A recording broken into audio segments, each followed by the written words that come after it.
Oh, Okay, good evening, ladies and gentlemen. Welcome to tonight's episode of Paranormal Encyclopedia. As always, I'm your host, Kevin Mears, demonologist, paranormal investigator, and the Paranormal Encyclopedia.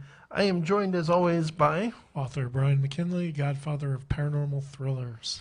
And we do have a guest tonight, but before we get into that, I do real quick want to plug our first sponsor, which is, of course, Audible. Folks, if you're not familiar with Audible, you really should be. It's a fantastic resource of tens of thousands of audiobooks.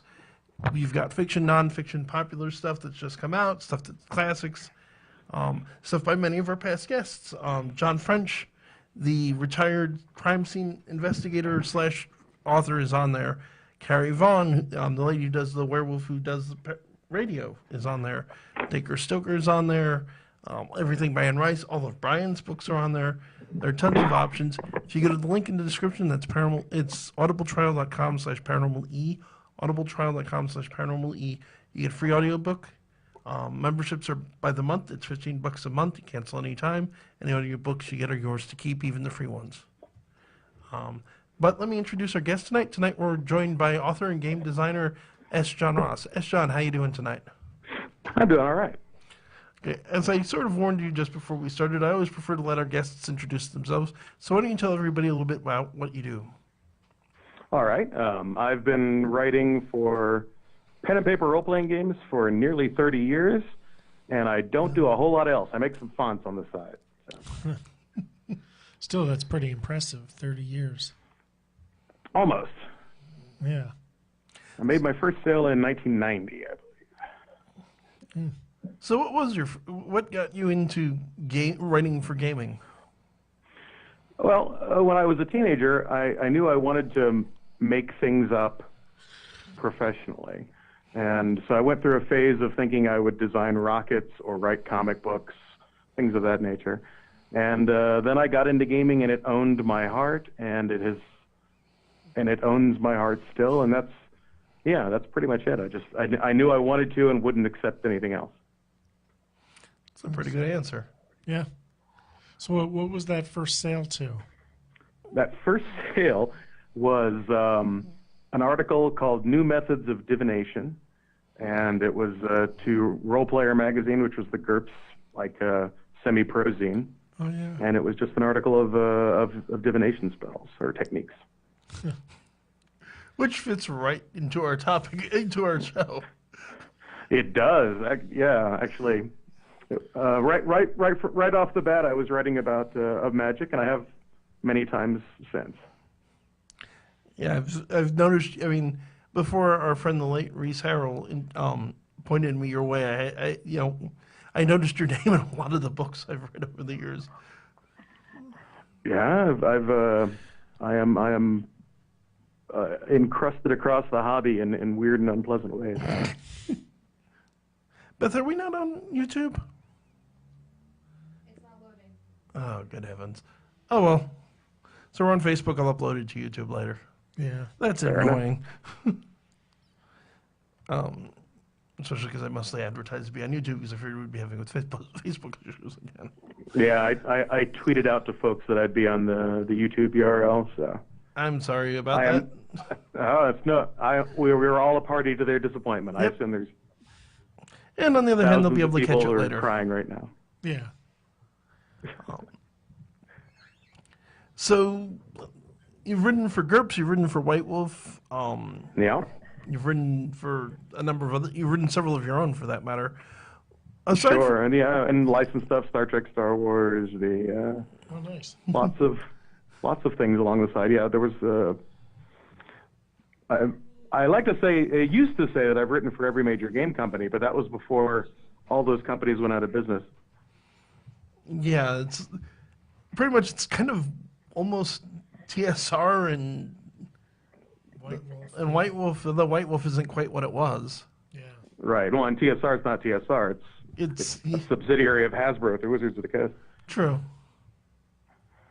But I mean, they still strongly, people still strongly think gaming, they think Dungeons and Dragons. They do. And I worked on the most recent Player's Handbook, too. But Oh, nice. That's not something I'm actually proud of. I actually like the 5th edition. Oh, so do I. I mean, in terms of on the scale of D&Ds, I think it's a lovely piece of work. It's tonally, it reminds me a lot of AD&D Second. Visually, it's got the nice little watercolor touches. So there's a lot to like there. I just don't like D&D personally, so it's like... That's fair. It's like, as a vegetarian, this is my favorite steak.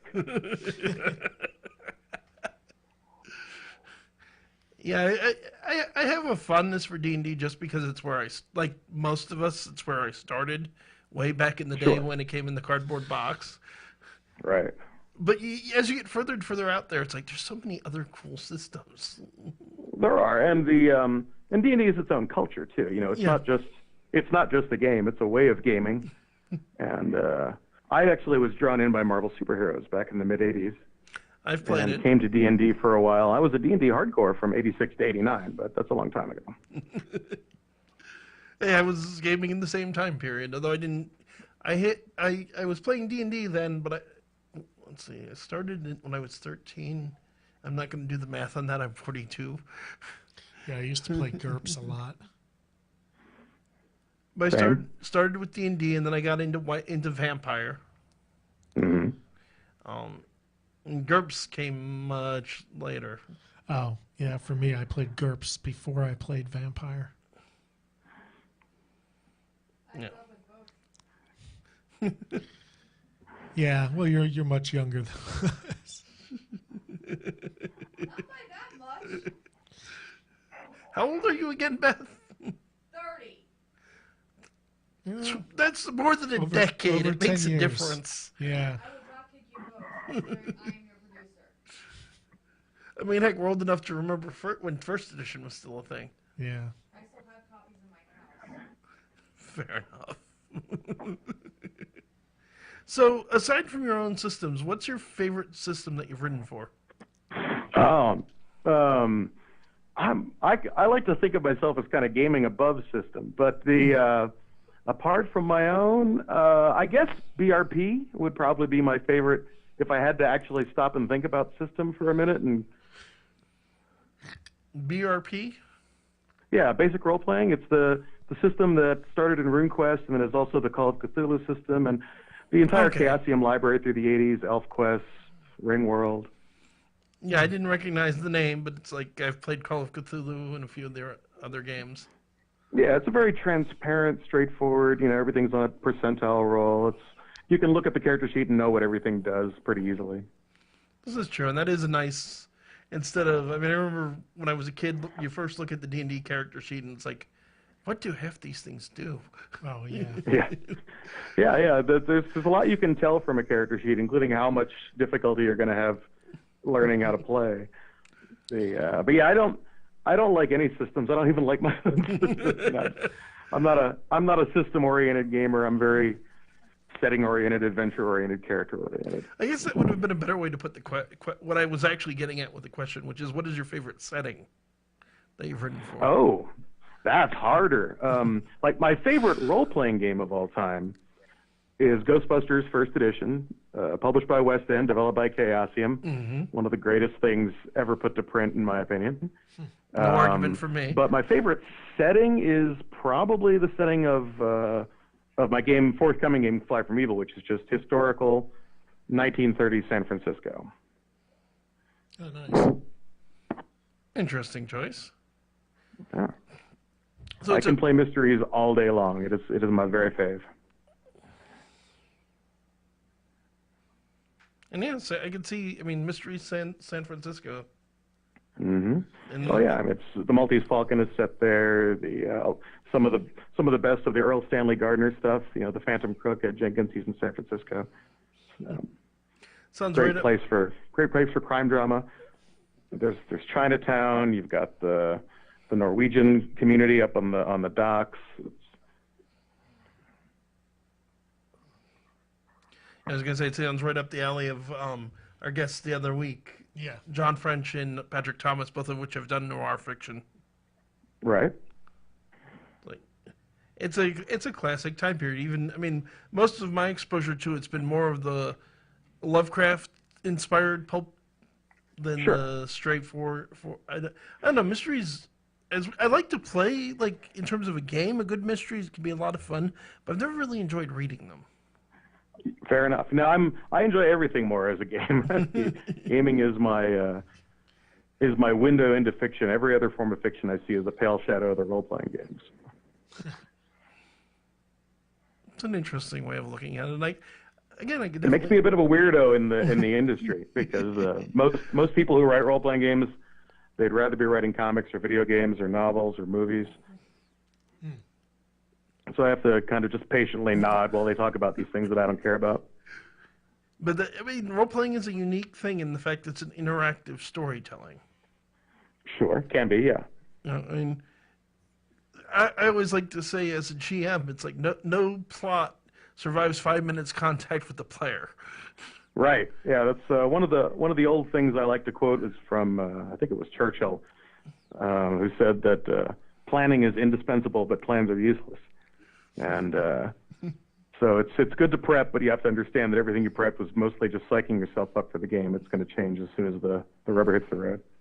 Yeah, I've had many experiences as a GM where it's like, well, not so much anymore because I've gotten away from the carefully planning things into more of the having frameworks for people to run around with and do what they want and then just see where it takes them.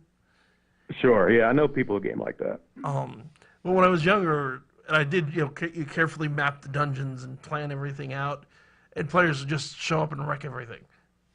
Sure. And on the other side, I've done that as a player in other people's games. I remember playing at a convention once in a horror game based on GURPS Cabal. Sure. And he had this larger mystery going on, and I sat down and went, okay, I'm playing as a spellcaster. I cast the spell. I just figured out what's going on in the first 5 minutes because I just look at things a little differently. I accidentally wrote a small part of GURPS Cabal. How did you accidentally do it? I had written some black magic rules that had originally been intended to appear in GURPS Warehouse 23. And there was an editorial call, and they were yanked from that book. And then they just kind of sat around not being used, and Kenneth Hyde dusted them off and used them. Huh. Warehouse 23 is a fun one. I like it. I consider it bathroom reading for evil game masters. I want to explain to our audience what it is. I mean, so that they're in on the joke, as it were. Oh, so Warehouse 23, the basic idea is let's do a source book about the warehouse at the end of Raiders of the Lost Ark. Right. Where they're seen trucking the Ark of the Covenant in a crate into this enormous, presumably secret, presumably government facility. And so the question arises, what's in those mountains of crates? What other weird things have they locked away? And that taps into just all kinds of urban legend type stuff. And the book was a book that SJ Games wanted to do. It wasn't, I wasn't one that pushed for it, but they were asking around, are you weird enough to write this? And I'm like, yes, I am weird enough to write this. So what's your favorite artifact that you put in the warehouse? Hard to pick favorites always, but or at least top 5. Maybe the magic hippie hat. I think that was a personal favorite of mine, just because I got a lot of personal reactions to it in terms of what fans would talk to me about at conventions and stuff. I got a lot of personal reactions on the magic hippie hat. What was that? It was a hat that had absorbed kind of the pain and loss of a person that used to wear it. So you put it on, and you get these kind of psychometric flashes of this person's horrible experiences. There's more to it than that, but that's the gist. It's not a good time, the magic hippie hat, but it's a time that can bring some good role playing to the table. It's a truth of writing, and I think it's a truth of role playing in general, that it's like, if everybody's happy, it's not as interesting. Oh yeah, no, it's about peril, it's about conflict, it's about problem solving, so you got to have problems. And so yeah, I'm usually writing about things going poorly. I'm just thinking of Joss Whedon's maxim for writing Buffy: Buffy happy, show bad. Sure. Yeah. It's, whenever I'm struggling to come up with an adventure or a session, I just think about where they are and what the PCs are up to, and I just think who's suffering nearby. I always start from a position of suffering.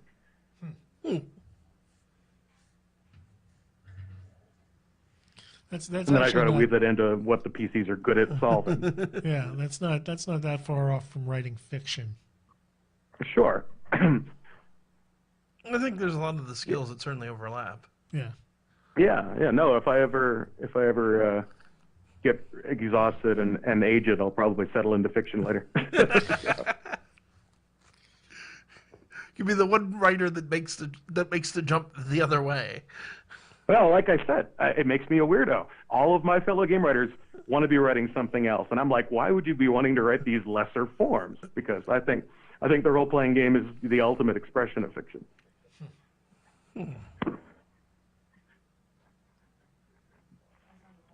It does not make me popular at game writer cocktail parties.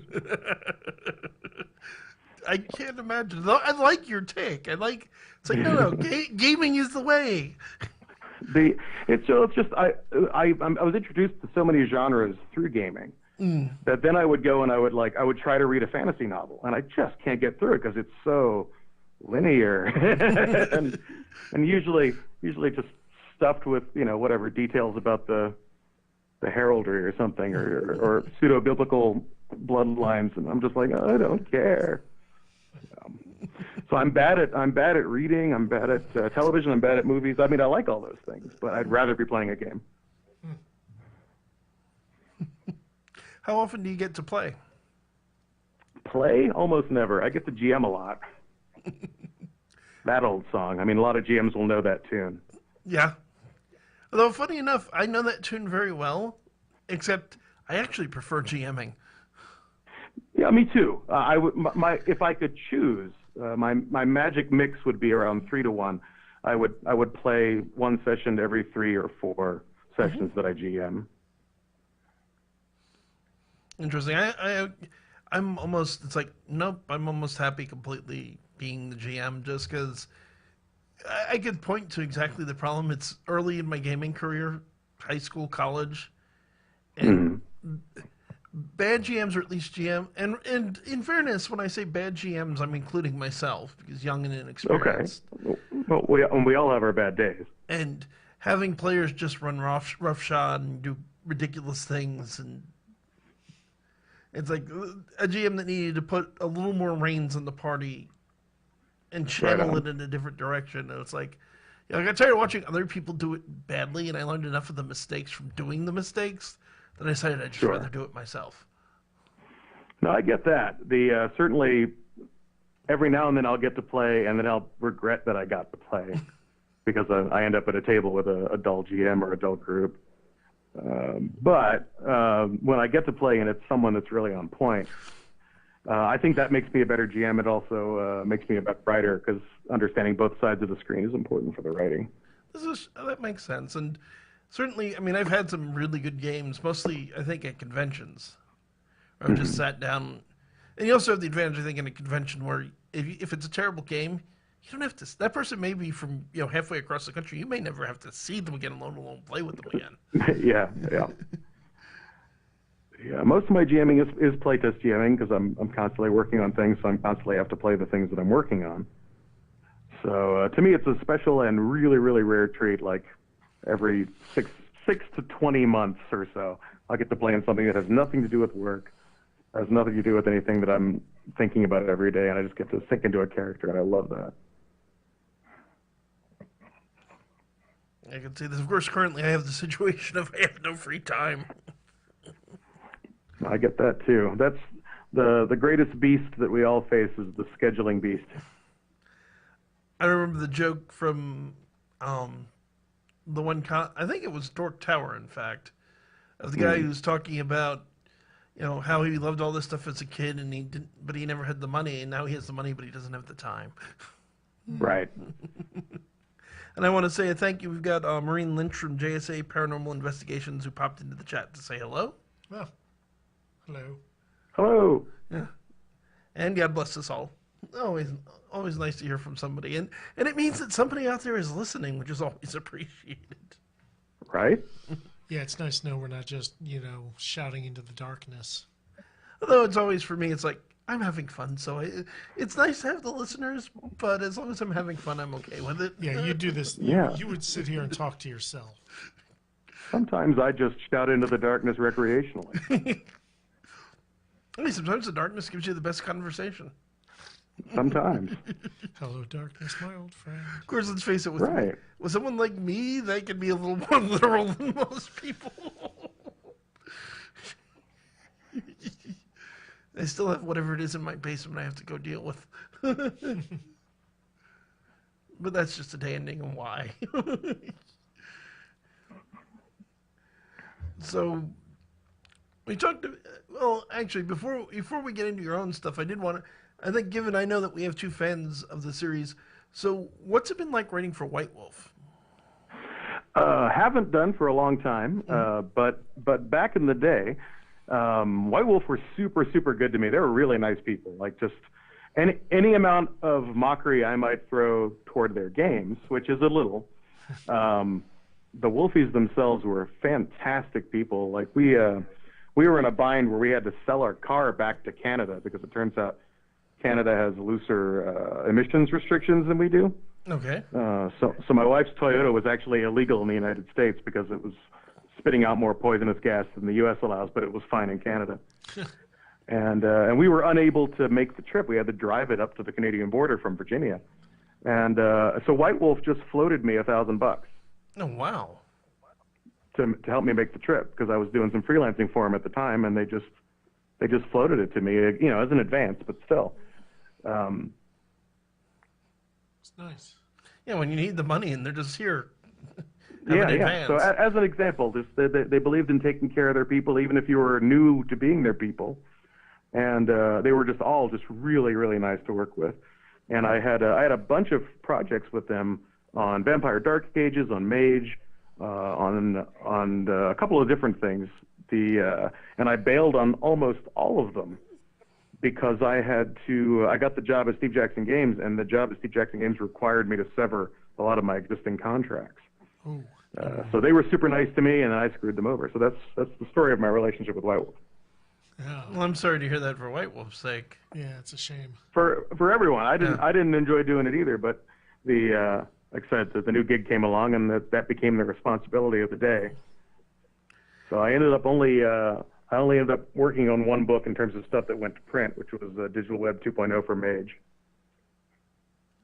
I seem to recall seeing your name associated with at least the one Pentex book for Werewolf as well. They might have used sometimes when people reuse passages from earlier books, your name gets ported over in the same way that I didn't work on Cabal, but my name's in that. Oh, Gotcha. I just remember reading, because the one Pentex subsidiaries book has a bunch of the World of Darkness competitors to Black Dog Games, and a lot of jokes about existing gaming companies. And I seem to recalling suggesting that you had a hand in that just because of some of the snarkiness. Entirely possible. Sometimes I get credited also for things that I pitched in a conversation at a convention or something, where I was never really contracted. So you may very well be in books that you don't even realize it. I am often in books that I don't realize. That's actually, fascinating. If you don't mind a slightly winding story, No, go by all means. I can tell you about how I ended up in some of the books on the shelves of people who enjoy the supernatural, even though I contributed nothing on purpose to those books. I'm very curious about this. So this brings us back to my first sale. Mm-hmm. So my first sale, as I said, was an article of just divination methods for GURPS, expanding on the divination spell in GURPS magic. And it was mostly historical methods. It was methods that people believe in and use, just described in GURPS terms. Mm-hmm. But I threw in a ringer. I threw in one piece of absolute bullshit. Can I say bullshit? Because I just said bullshit. Yeah, you can say bullshit. We've said worse. So I threw in a piece of bullshit from my old D&D runs. Back to that. And that was this thing called lunamancy, which is about reading the shadows on someone's face after you sprinkle their face with silver dust. Okay, then. And so you'd put silver on their face, and they'd have to be under the light of the moon, and you'd read the shadows in their face. And so it was just evocative nonsense. Yeah. But I included it in the list because it's a reference to my old campaign, and I liked using it in my games. And this article did not purport to be anything real. It was entirely a fantasy article for a fantasy game of fantasy magic. And somewhere in the mid-'90s, Steve Jackson Games put that article along with the rest of Role Player online. Mm-hmm. And someone, and I cannot guess as to their motives, someone looked at the article, and I'm assuming thought it was just a list of all historical things, since they were mostly historical. Mm-hmm. And it made its way into online dictionaries, and it made its way into articles about divination. And then, now it's been in, I've spotted at least 4 print books, like the current, Llewellyn's book about divination, things like that, now include this divination method from my old D&D campaign. Which means somebody somewhere at some point has probably tried it. Well, not only that, I found a web page of someone selling their services. Oh, really? As a reader of Silver Dust on Your Face. Oh, no, Under the moonlight. it just goes to show you what people will believe if they see it in print somewhere. Sure, and it's the old Highland quote. I shot an arrow into the air, and it's still going everywhere. And but it was never meant as a prank or a hoax. It was just this accidental bleed out into. And if you Google just the word lunamancy, because there's a real word for divination by the moon, and I don't remember what it is right now, but it's not lunamancy. But but if you look up lunamancy, you'll find references to the whole silver dust of the face thing multiple times. But what you'll not find is any reference to that predates the 90s. Because you invented it by accident. And people embellish it too. I've read in the books, they add, some people add the details that it's mainly done on children, or it must be done in the full moon, or some people have tied it to specific ancient cultures. The way they do, because I wrote very little about it. I just it's 2 lines in my original article. So people need to pad it out to 250 words or whatever to make an entry in their encyclopedia. Yep, for folks who are wondering, I'm looking it up. Yeah, you can find multiple references. OccultWorld.com, augury lunamancy. Lunamancy is telling the fortune by interpreting the shape of and oh no, it's actually something probably closer to the real thing. Shape and shapes of the moon. Yeah, as a term, there's a more proper term for that, but the silver dust version. Yeah, and under methods, it has the silver dust. The art and practice of divination of the shadows created by the moonlight on an individual's face. Before divining, silver dust is spread on the caster's hands and then on the subject's face. Which I would not want to actually do that, because what if you breathe that in or it gets in your eyes? I just think it's a terrible ida. Yeah, I'm not recommending this. It's an evocative fantasy image. Silver and moonlight go well together. But it's seriously. It seems really impractical. The only thing I can say in defense of the people that took this seriously is you did the research, so you know as well as I do. There's some really weird historical methods of divination. Sure. I had spent my childhood obsessed with divination and things like that, and so it had the feeling of a divination technique. But if you think through the practicalities, man, it's a bad idea. Yeah. Where are you going to get that much silver dust? So that's a story where I tie together D&D, my first GURPS sale, and the paranormal. With books that might even be on someone's shelves right now that's listening, even if they're not a gamer. It gets funnier because we've had guests from, and we have a decent relationship with Llewellyn. So I'm curious if they know this. With who now? With With Llewellyn Publishing. Oh yeah, it appears in their divination book.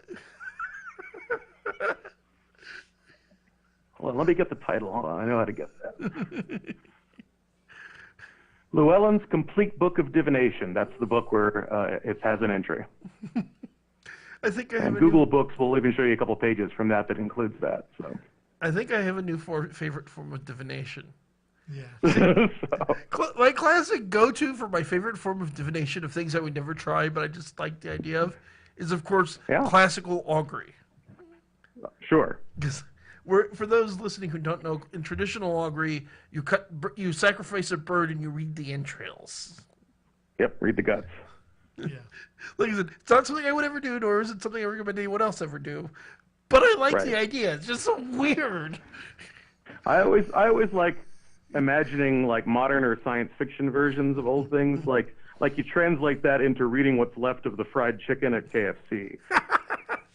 you know, or instead of rune casting, you recognize that there are only 4 shapes of McNugget, and they can only fall in finite patterns. So you cast the McNuggets and read those. Next time I'm at McDonald's, I may have to try that. Here's a serious thing that I do as a tarot reader, because you know, as I don't believe in anything supernatural, but I do believe in tarot as a reflection. Mm-hmm. You know, just as a meditative technique, pondering one's current quandaries. And I realized a few years ago that while I've enjoyed tarot for years, and I believe it functions like the process of teaching. You learn best by teaching. Mm-hmm. And the tarot throws these symbols at you, and you try to relate them to your current problem. And the only way to do that is to break those problems down, and essentially, like you're teaching those problems to the symbols. And so you understand your problems better because you have to mentally break them down to make those connections. And I realized I could do the same thing with a shuffled song list. Yeah. That's it. And so instead, when I don't have my tarot cards handy, I just put a song list on shuffle, and I attach and I treat each song as an answer to my question. And it's the same process. I have to break down my problem to relate it to the series of symbols. There are actually like people that practice divination for divination's sake, similar ideas. Mm-hmm. Yeah, well, yeah. Like I said, it uses the structure of the way divination really works.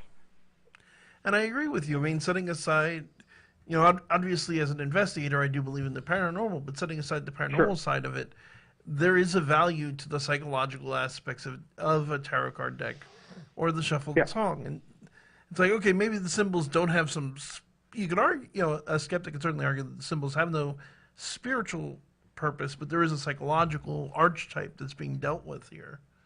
There is, and your brain has to work in different ways. I like to think of it as like having a very dim friend that I need to explain things to. So if I'm having a quandary, it's like, should I take this contract? I don't trust the publisher, but I'm excited by the material. You know, I'll go to the tarot, and you know, if it just gives me the Fool or something, and I have to decide what that means. It's about starting journeys. It's about peril. It's about not being prepared for what's in front of you. And so I start thinking in those terms, whether some spiritual force guided it or not. It puts my mind in a place that I wasn't in, because I have to break down my quandary in terms different than I was probably circling my tail on.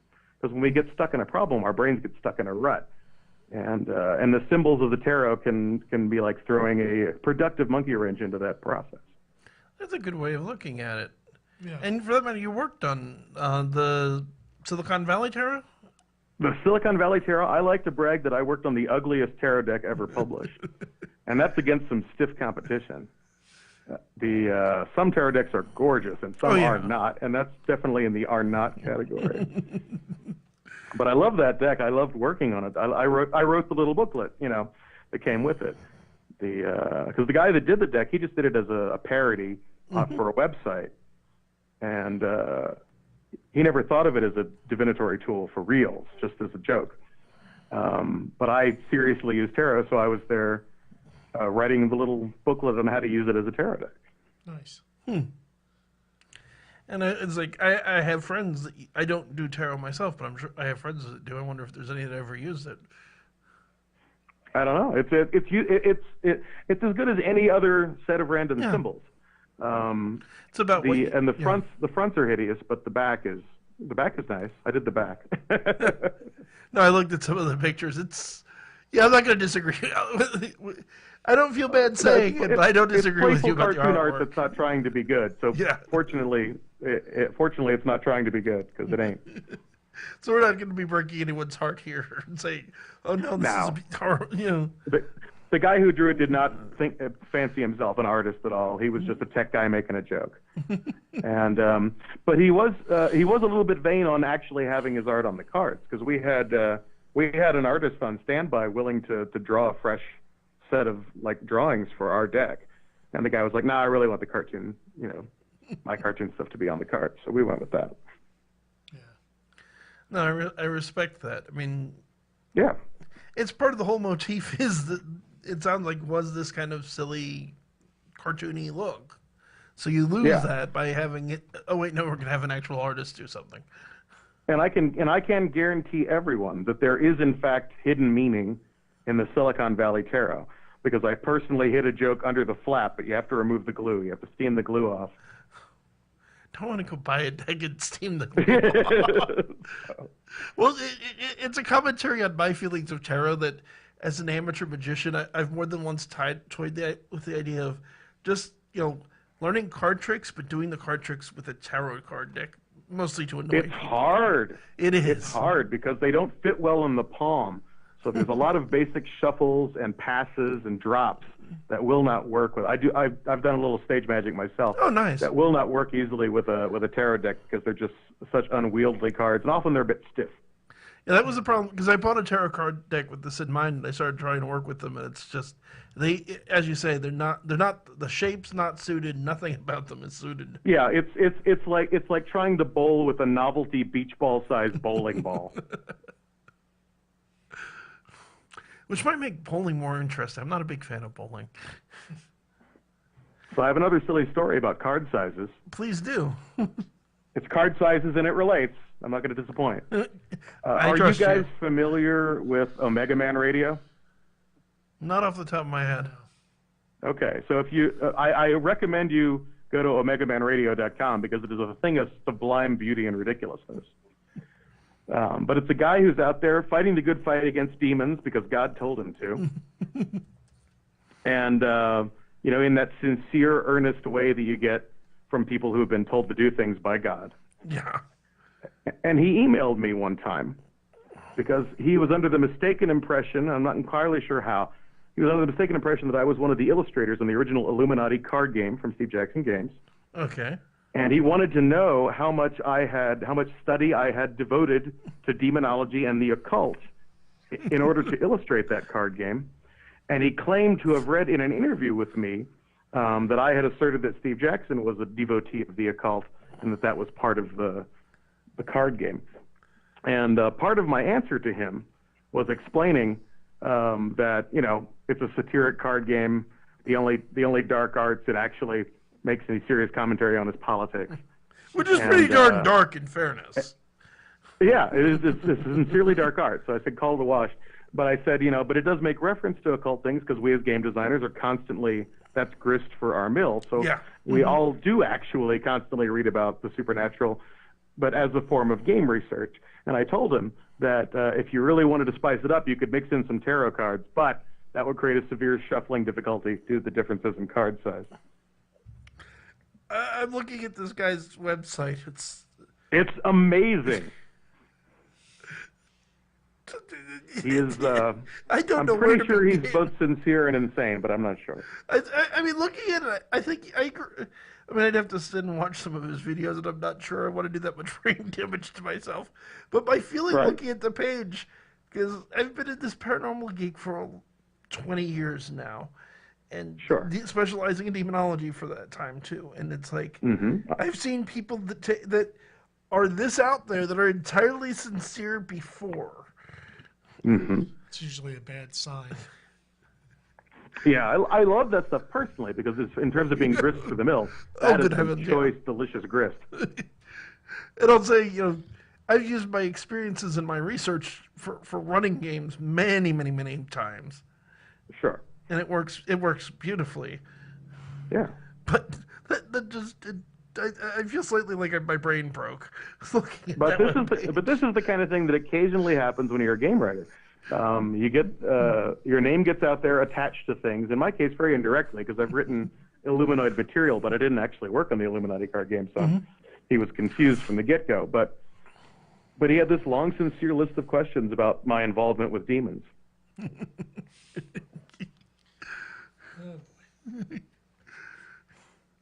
And there's such an obvious joke there about the gaming industry. Sure. I mean, I can think of at least more than one, and after a few years they stop being funny and are just make you cry. But I'm just thinking of at least one person who's got a particularly bad reputation from everyone I've ever talked to. sure. I'm sure you know which one I'm thinking of. It's hard to narrow that down because I could name 6 or 7 off the top of my head, Okay, I'm on some of those lists. Oh, so. but I'm thinking particularly of the one that our mutual friend had a particular beef with. Oh, I see. Yes, well, of course. I mean, his nickname has evil in it for a reason. This is true. So you don't necessarily want to start didn't know how you felt on it. I didn't want to start name dropping, but I have a mixture of things that I could say about any given person, and I will say a kindness right now that I CC'd him on the exchange with Mr. Omega Man. Okay. And he took it in very good spirits and appreciated that I even gave the man a patient response.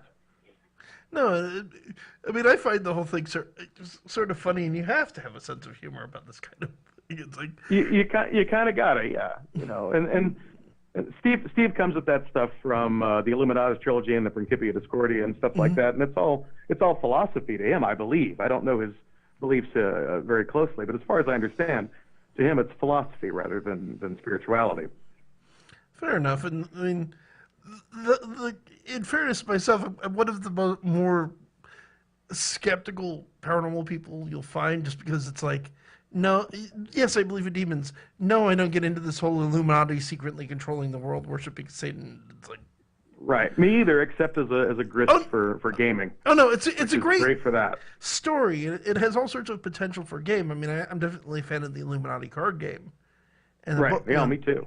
And I'm a practicing Discordian. I'm a sincere Discordian. I write Discordian tracts, But as I'm fond of saying, the great thing about the goddess of Discord is that she doesn't want anyone to believe in her. Why don't you explain to everybody what Discordian is? I've heard the term before, but I'm by no means an expert. Oh, good luck. Well, you're the one who said you were practicing Discordian. I am. It's a clever joke religion come up with by a couple of college students decades ago, and it became the basis for a kind of cult hit novel called the Illuminatus trilogy, and it's also become the basis for lots of other things, including the Illuminati card game.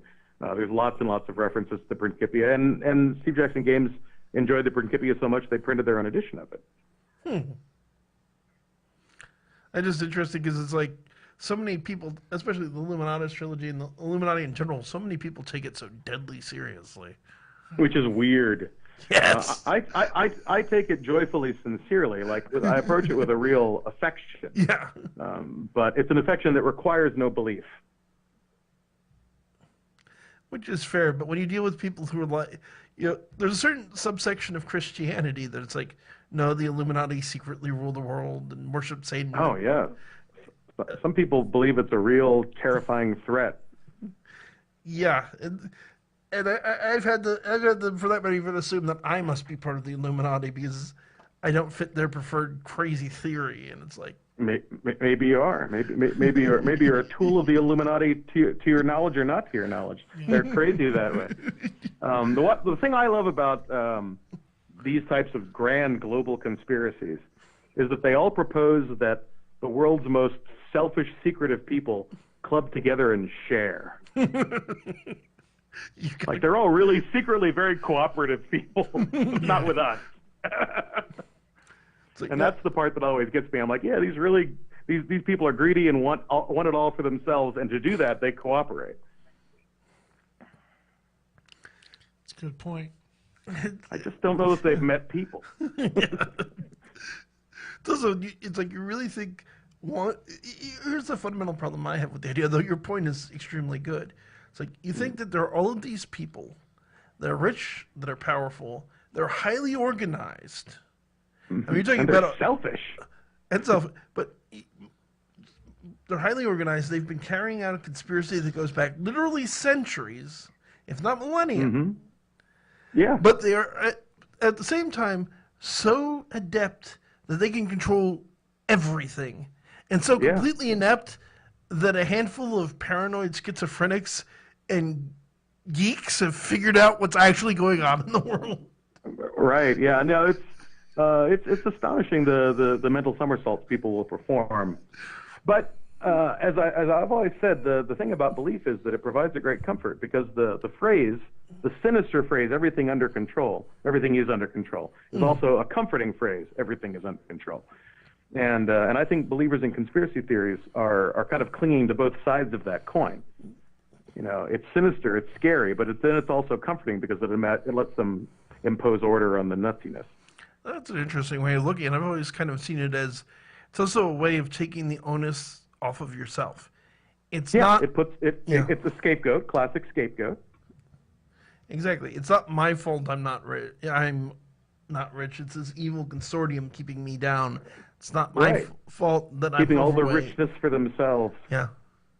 And the irony is, I mean, there is a reality of there are rich and powerful men that do make these kinds of There controlling are, decisions. but if you look at the reality of them, their families tend to claw each other apart generation by Yeah. generation. There's that. And, There's also and they're awfully bad at keeping it secret. yeah, that's what I was going to say. You look at one of the favorite scapegoats in all of this, which would be the Freemasons, and how they're this big. Supposedly, they're a big part of the Illuminati and helping run things. It's like they're the least secret society I could think of. Everyone knows. They're pretty open about their membership. Their temples are out in public. Everybody knows about them. Yeah, you don't have to delve to the dark web to find their website. Yeah, it's like in serious real world news, which is a jury topic, but just yesterday or day before yesterday, the New York Times ran a wonderful deep dive story on the Murdoch family. This big media empire, who are pretty much the closest thing we've got to someone trying to be a secret master in the real world. And if you read the story, there's a beautiful exploration of all the ways that he's both succeeded and failed, and how public it's all been, and how his family are now fighting over their inheritance. And that's the way it's really going to work out. Yeah, it's like it's as close as we get, and it's still very obvious. Yeah, it's if you want really good supervillains, you've got to turn to fiction. Yeah. 'Cause we've got awful people on this planet, we do, but oh man, they're never as slick at it as they are in the comics. Although some of them are at least really funny. There have been a few people that border on the actual comic book supervillain. Oh, sure, there are people who aspire, and there are people who have some of the personality traits. But again, those people are fantastic grist for my GMing mill because I will turn them into villains in my games, and they'll become much more interesting. Because then they can actually be good at it. and then I still get the pleasure of seeing them taken down by the player characters. Oh, Usually. yes. That beauty of it's like, yes, I'm the cackling maniacal supervillain, and I'm going to do things right, and you're still going to beat me. That is one wonderful thing I love about supervillains. They do have a really active sense of humor. At least all the good ones. Yeah, they really find things hilarious. Who's your favorite supervillain?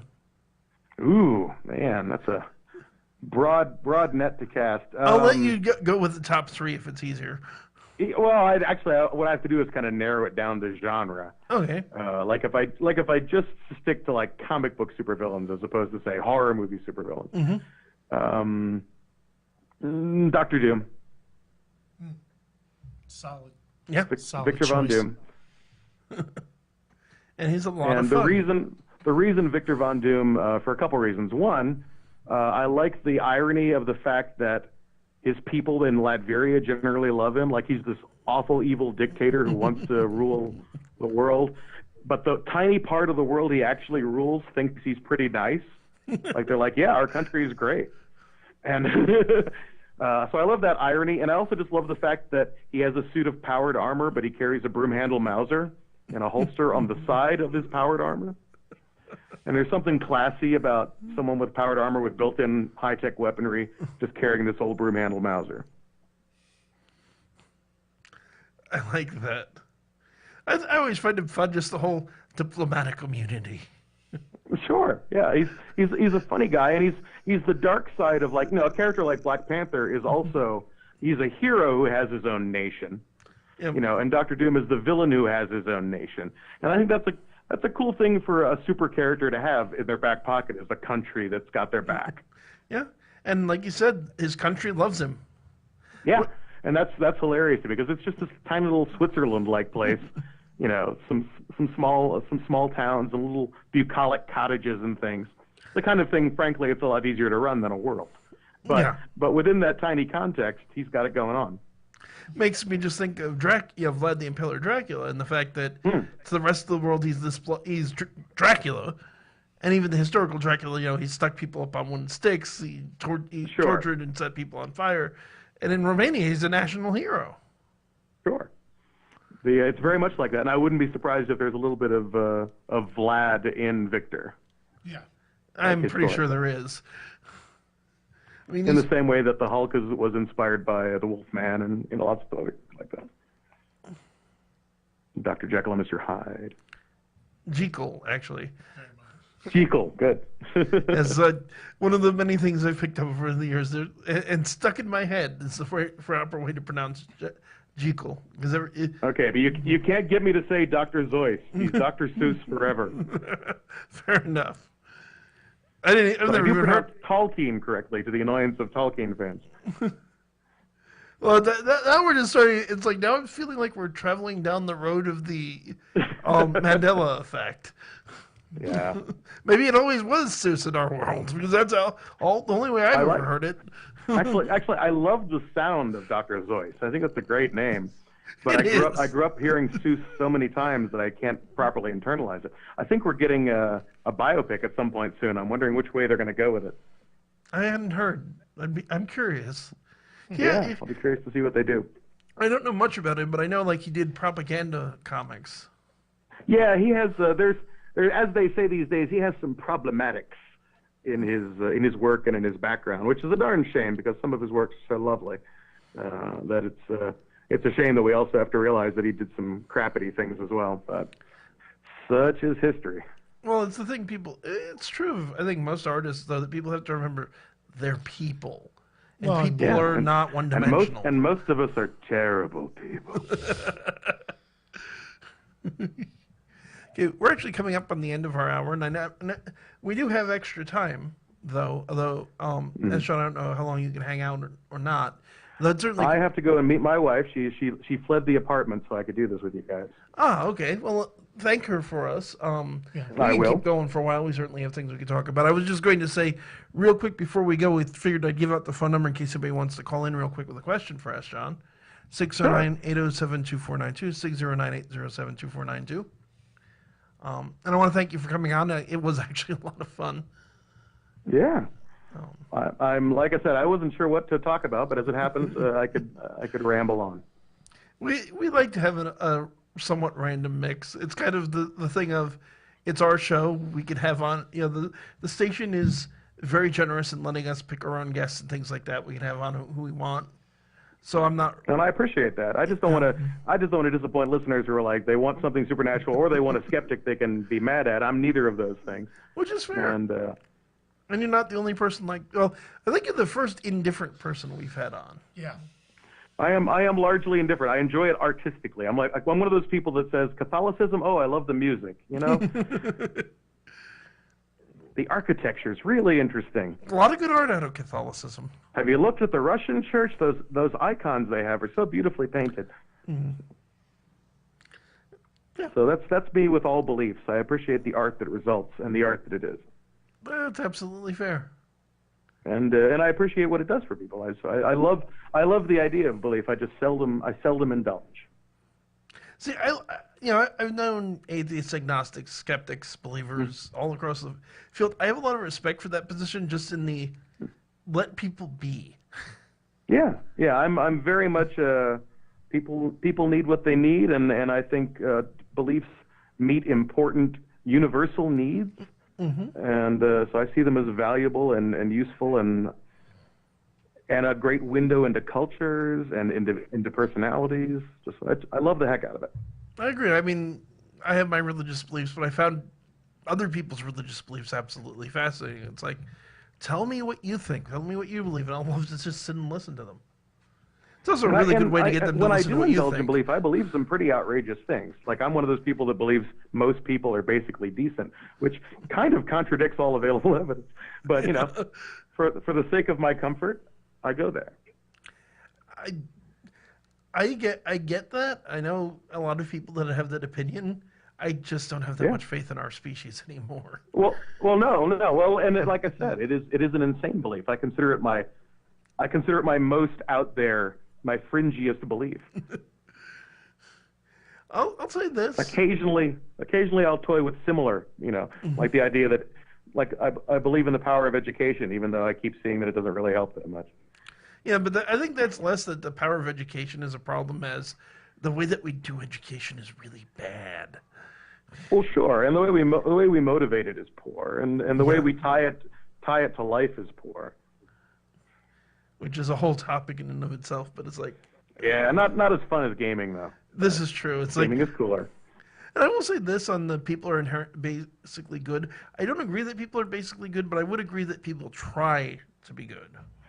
I do. Well, the thing is, I believe that in my belief system, and again, this is batshit crazy, but I believe that in practical terms, being basically good is selfishly valuable, and therefore there's some basic economic advantage to having neighbors who are healthy and happy and don't hate you and want you dead.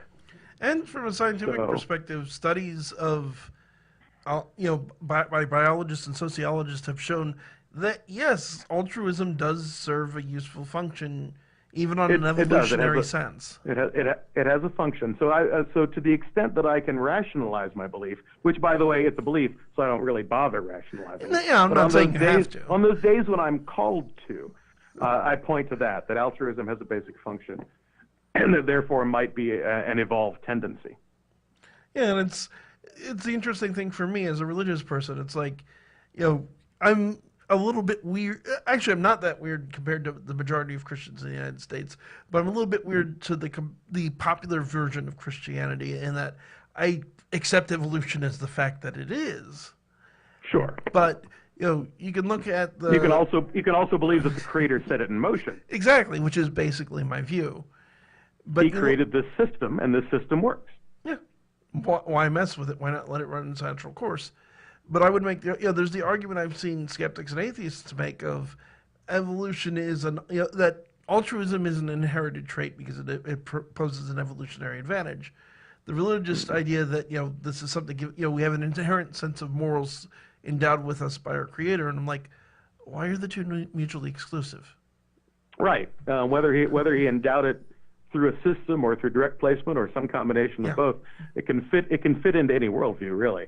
The good news is your neighbor isn't currently trying to shoot you. Yeah, by and large, most people. Unless someone's listening and your neighbor is trying to shoot you, in which case I'm very sorry, I didn't mean to make light of that. In which case, though, why are you listening? Go to the cops or something. Because we're really cool. We are so interesting on here. I would hope so, but I don't want our listeners to die. We are more important than ducking. Fire back. Our advice I don't want to miss this next thing. What if they say GURPS again? I want them to say GURPS. GURPS, GURPS, GURPS, GURPS, GURPS, GURPS, GURPS. If you are listening and your neighbor is shooting at you, our advice is duck. We're not saying turn off the radio. Just tell your neighbor about altruism. See if it helps. Put the speakers up to the window and let him listen. Maybe he'll be too interested in us to keep shooting. Right. But we should probably let you go since we're at the hour mark, and you did say you have to I do need to scoot along. Thank her from us for being kind enough to let you have the house. And I do want to say, John, thank you for joining us. This has been a lot of fun. Yeah, thank you. Yeah, good talking to you guys. I'll talk to you again sometime. Yep. Like I've said to most of our guests, you're always welcome back. All right, man. Okay. Have a good one. You too. Have a good night. So, folks, that was S. John Ross, author of a number of role-playing games. It went in a slightly different direction than I would have expected, but I'm pretty happy with how it turned out. We still have time, though.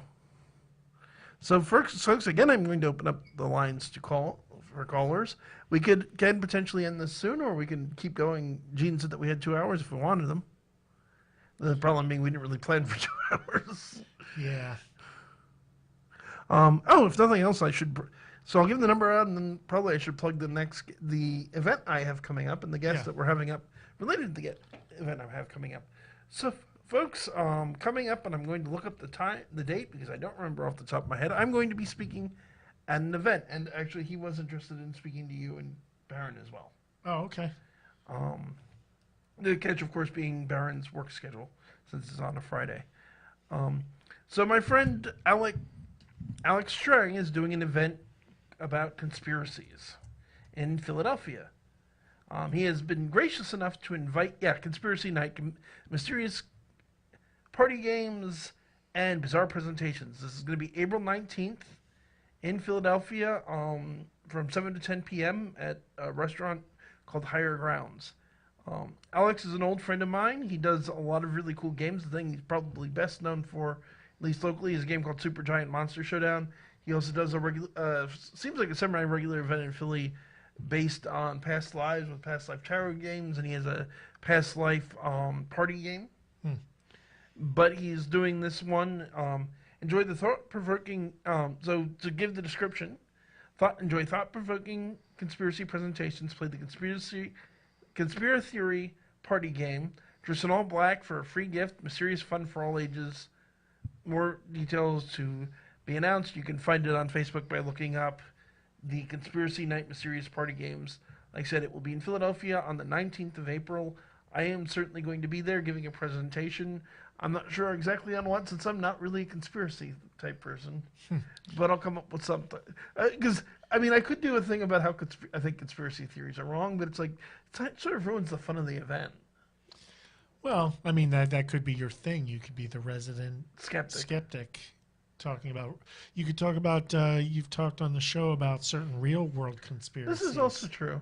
I've been trying to think of something paranormal or demonology related in particular I could do just to keep it thematically on point.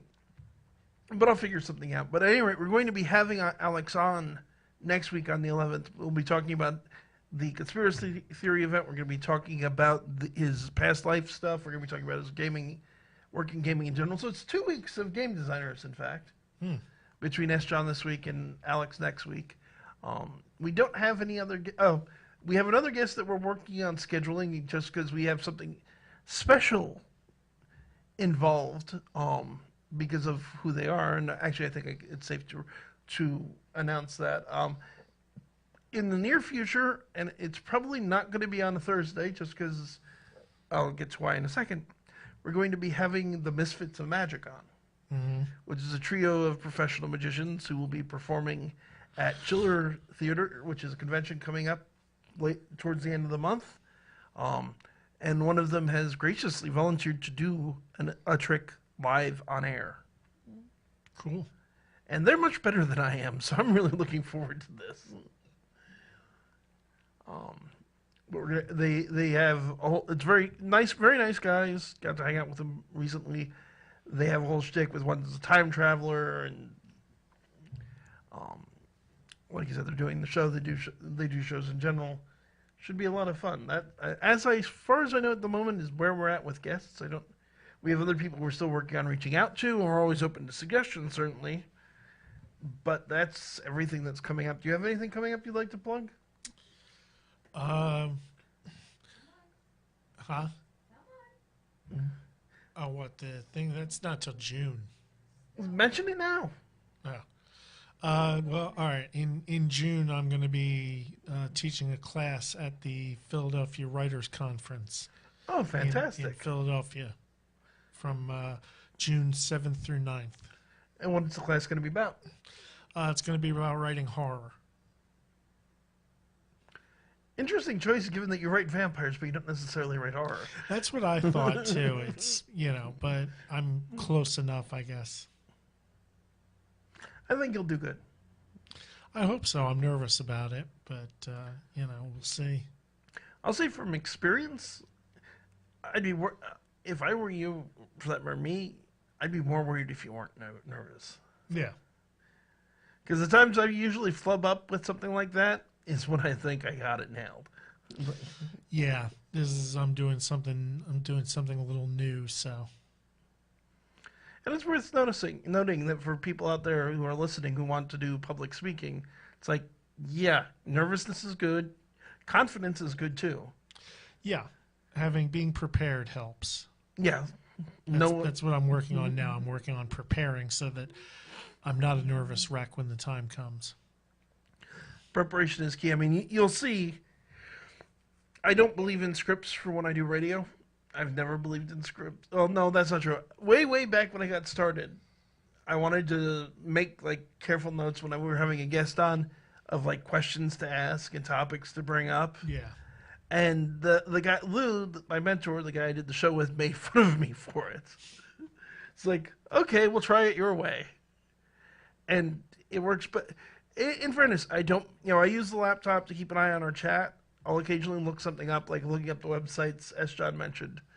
I'm going to have to dig more into that Omega jeez. Because that's just too weird not to, really. But, I like to inform myself on a topic so I have some idea of what I'm talking about, or at least enough to converse with a guest and not sound like an idiot. But I don't prepare I don't make notes, even when I do public speaking, I don't make, you've seen this, Yeah. I don't write a speech. I wrote speeches in high school, and the only reason I did it back then is they made me. And they were terrible. I was terrible at public speaking in high school, I think because of that. It was eventually late in high school, and then later when I learned to just go, okay, I'll write the script you want. Don't expect me to actually read it or follow it. And then once I didn't have to do that, I didn't even do that much anymore. It's like, nope. Know your subject, be comfortable with it, do your research. Although I will say I never actually open with a joke. I usually close with one. Yeah. But they always say, it's like, half the advice people give you for public speaking, I would say don't do it. Certainly, reading off of something sounds forced. You can usually tell when somebody's reading off of a script. Yeah. Which is not, and none of this is paranormal. Let's see. Do we want to just call, or do we? I mean, there's so many topics we should get into that we haven't. It feels like we have things we could fill the time with. Yeah. I don't know.